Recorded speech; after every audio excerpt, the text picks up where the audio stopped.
मसीह यीशु में सबकी सलामती हो। यीशु मसीह ने मत्ती रसूल की मार्फत लिखी गई अंजील मुकद्दस उसके 22वें बाब 21 आयत में फरमाया, जो कैसर का है कैसर को दो और जो खुदा का है खुदा को दो। इसी तरह पौलुस रसूल करंथियों के नाम दूसरे खत 9वें बाब की 6 और 7वीं आयत में बयान करता है, जो थोड़ा बोता है वो थोड़ा काटेगा और जो बहुत बोता है वो बहुत काटेगा।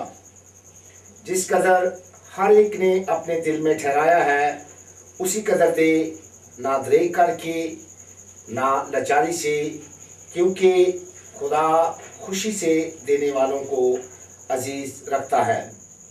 आए अजीज़ों, हम भी हाबिल की तरह अपने हदिये शुक्रगुजारियाँ और दैय की खुदावंद को दें, जिसने खुशी के साथ दिल से खुदा को दिया, ना कि कायम की तरह। आमीन।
बहर